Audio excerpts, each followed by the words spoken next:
my pleasure to introduce you to our panel for this evening. She is an improviser, a singer, a writer, a comedian originally hailing from Florida. Please welcome Peir.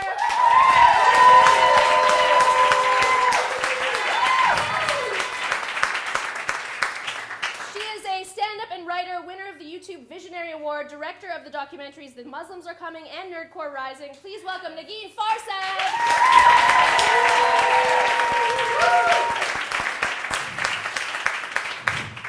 She is a stand-up and writer who has appeared on The Nightly Show with Larry Wilmore. She's also co-host of the What Is This podcast and recently appeared on the Apollo Comedy Club. Please welcome Hadiyah Robinson.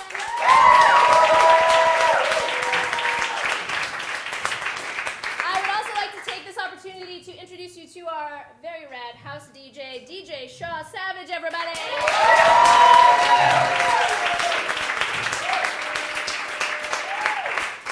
Do you guys hear that? I've always wanted to say something and having someone go, mer, mer. Yes.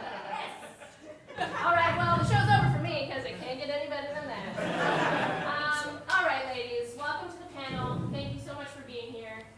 So let's just get right into it. Why do we feel shame? Let's talk about it. I think we feel shame because it's something that we're raised in. It's an environment that we're raised in, and I think it talked a lot about it in the video, going all the way back to Adam and Eve and having a period and not, nobody really. I know for myself, nobody really explaining how women are great.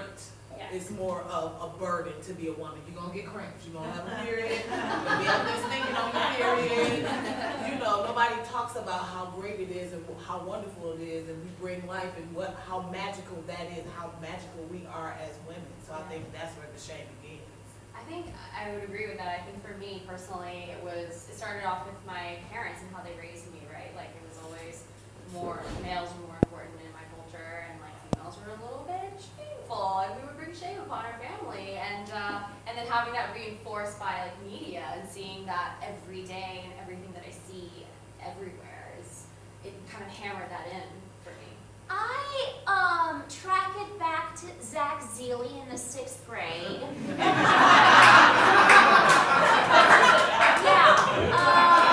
I'm pretty sure all of society can go ahead and blame Zach Zeely. Because that guy walked up to me, and I wasn't bothering anyone. I was just carrying my Esprit tote bag, minding my own business, and he came up to me and he said, "Yo, Negin, your legs are real hairy." And the thing is that I am Iranian, like all of you. I have a particular talent at growing leg hair, and also face hair and arm hair and eyebrow hair.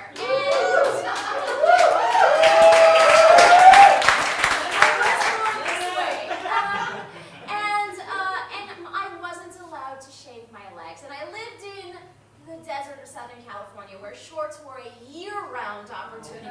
So I then wore pants for the rest of my life in 90-degree weather because fuck Zach Zeely.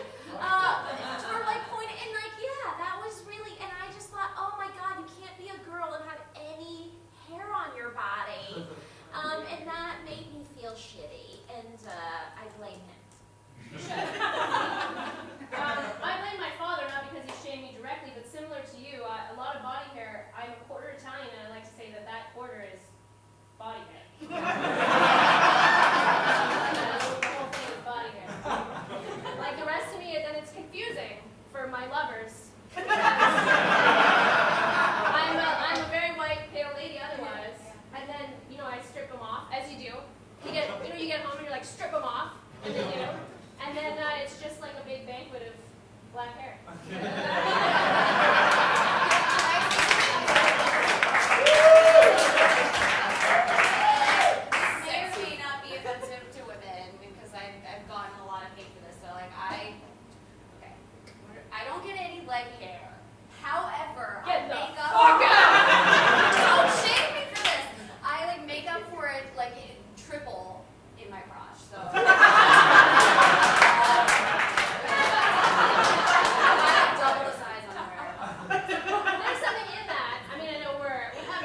rise of violin info where you're like, but then when you said you had lots of pubes, I can only imagine Alanis Morissette in the Thank You video amounts of blurring.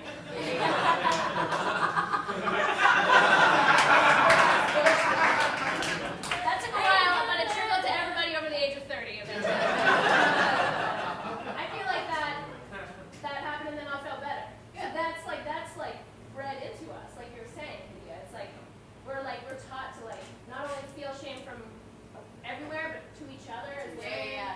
And well, I was in Cuba, country drop, and I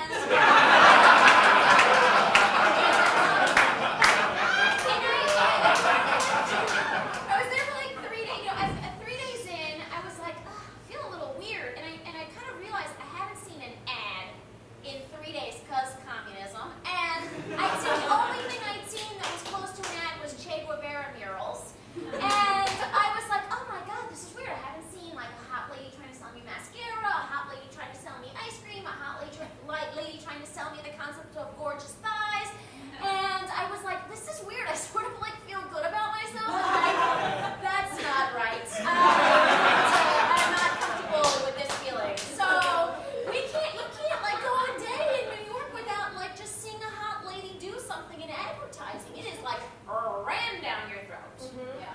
It's true. Do you guys have a memory of the first product that really like struck you that way? Or like an image or something that really like hit home for you in terms of shame? So I lived in Taiwan from the ages 3 to 5, and I Country drop. Yeah. Foreigner drop.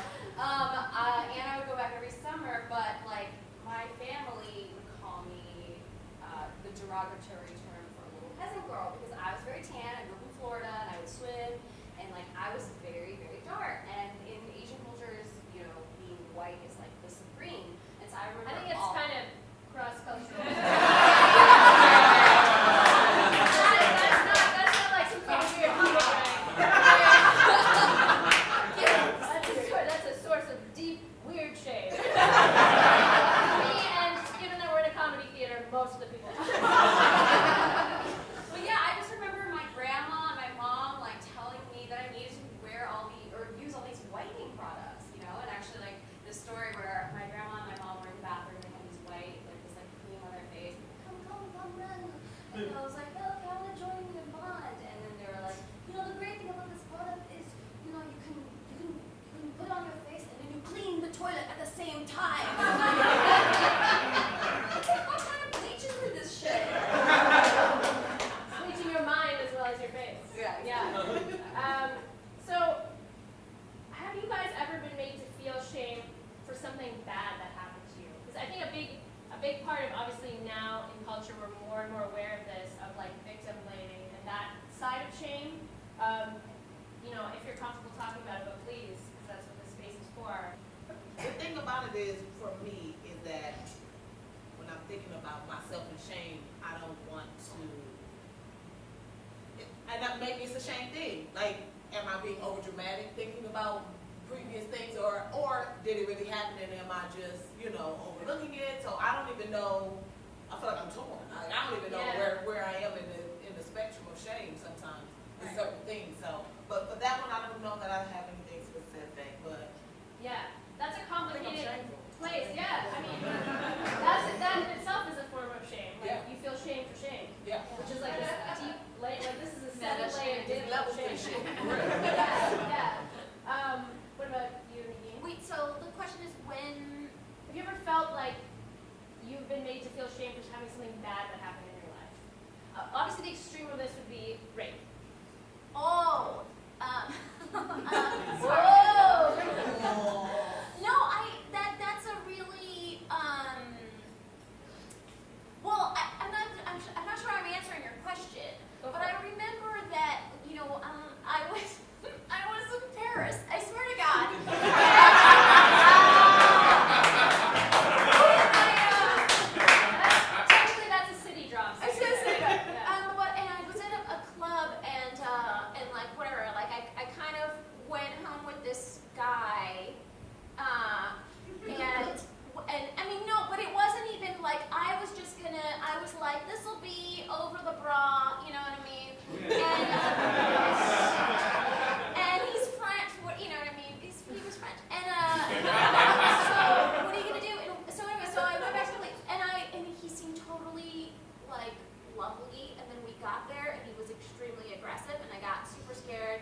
running through the streets of Paris. It was very dramatic, but I was also acting extra dramatic because I was like, this is happening in France. This is crazy.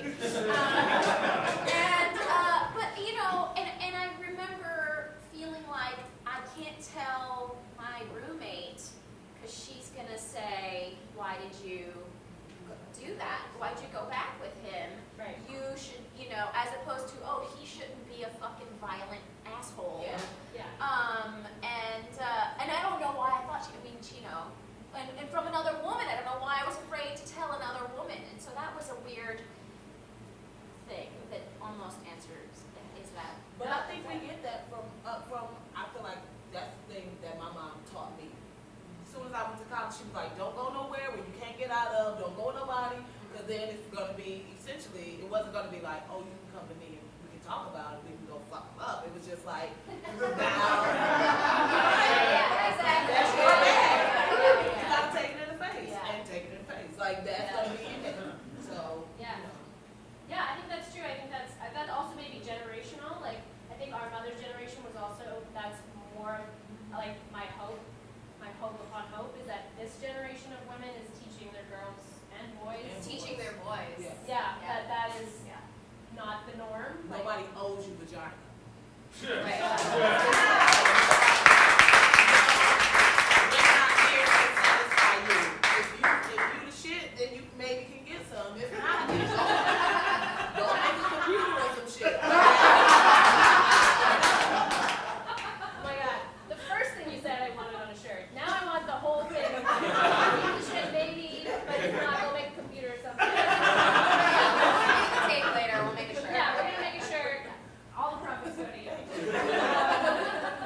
So we touched on the media, and obviously this is a huge topic. But what role do you think personally the media plays in this whole shame game? Huge.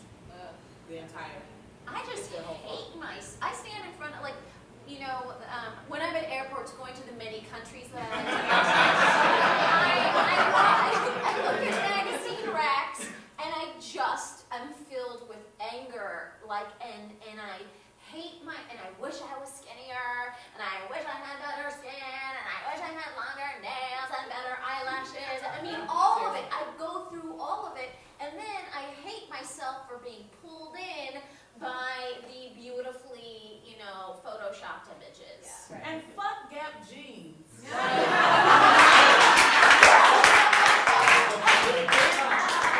Just the trauma of going jean shopping. Before your period, during your period, after your period, at any point jean shopping, and they got the bitch like, she's up in pardon me, but you know what I'm talking about. She got a picture up there and she's like, thin fit and high rise and low rise and mid rise and low rise. Bitch, I can't fit none of this. Not one pair. Most of the time, I can't even get, like, the high arches of my feet.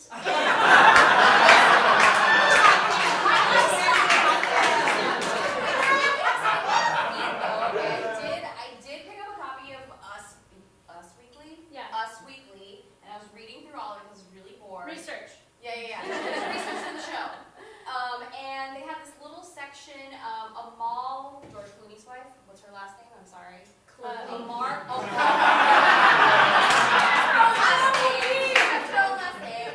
There was a. Sorry, Charlie. Alamuddin. Thank you. Oh, that pronunciation. There was nothing they could latch onto for her, so they pointed out that she had bunions.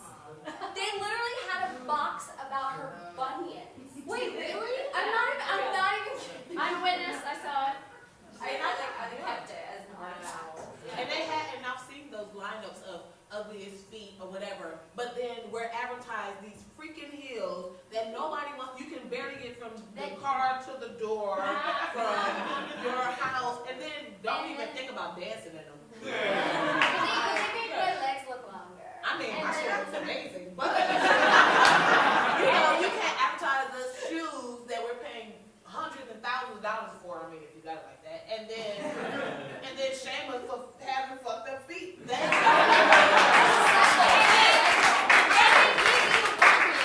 then they shame you for the bunions. And then shame for the They bunions. sell you bunion cream if that's a thing. Yeah, I don't know. no, it is. It is. I bunions. They're so big. You got a close-up on that, Anna? Got it. Yeah, you got an Amal Clooney kind of close-up on that? She doesn't have this, but this part. Yeah, but what the funny thing, and we talked about this at the time, like Ren showed that to me, and I was like, oh shit, that makes me feel better about my bunions. That's the fucking cycle, because then you're like, oh, that's awful that they're doing that, and then I'm like, oh, but she has bunions. She's a brilliant lawyer and solves international human rights issues, and she has bunions. I feel better. It's this weird fucking game that we keep playing over and over again. So, what is something, just to flip the script for a second, that you used to be ashamed of that you're not ashamed of anymore? My butt. Yeah! Yeah.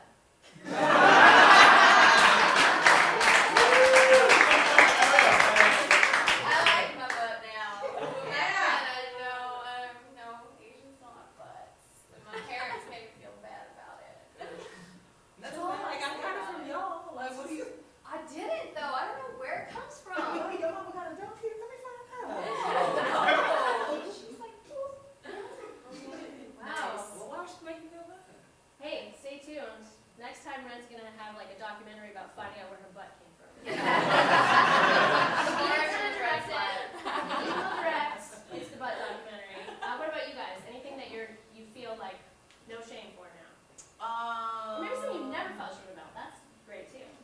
I think this is dumb, but when I was younger, I was really ashamed of my calves because they're like kind of big, like for my size or whatever. And when I was a lot smaller, it was like my calves were still huge. So I had these monstrous calves, and I always just never wore dresses or skirts because I didn't want people to see them. I played basketball, but as soon as I came off the court, like, you know, it's like it didn't count when I was on the basketball court, but then I put on my pants, whatever.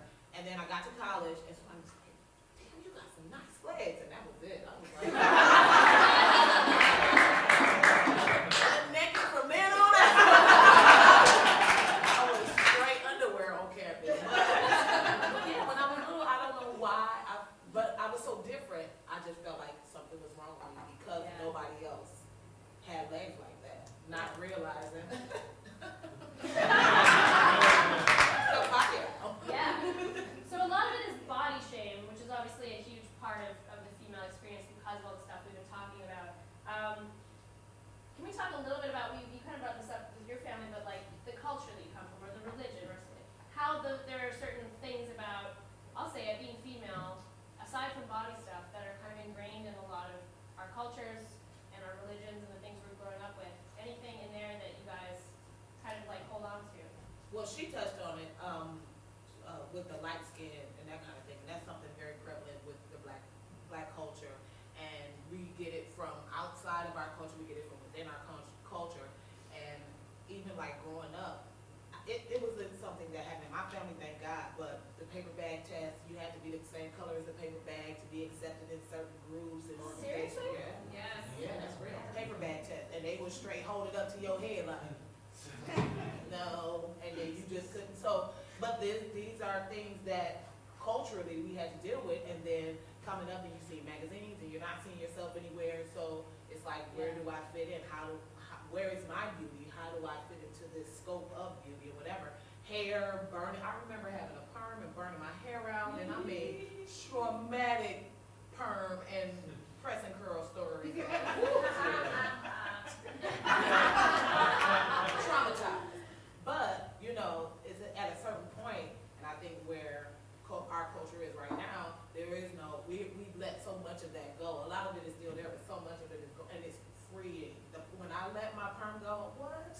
It was like running through a meadow.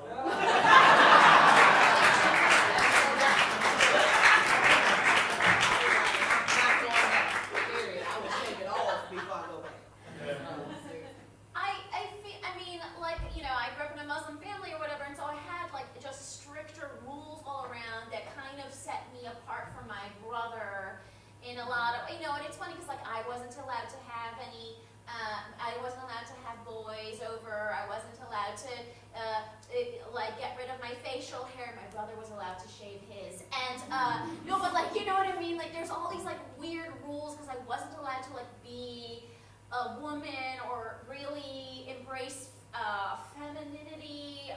something like that they wanted to keep non-sexual about me until, as long as they could. And I think that's very common, for like immigrant families to do this to women. Well, my brother would be he'd have girlfriends, it was fine, you know? And so I felt like, so there was always like that difference, and then what happened is that they turned me into a comedian.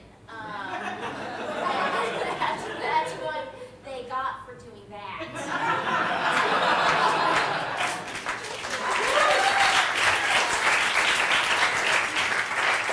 I think beyond just like body shaming, my parents, even though they always told me growing up, like, we treat you and your brother equally, right? Like, you guys are the same, we love you equally. And they tried. But the one thing I remember is when I was like 19 or something, I came back from college, my dad took me aside and had a serious talk with me, and he said, "You are very smart, but you need to find a husband who is smarter than you, so he can control you."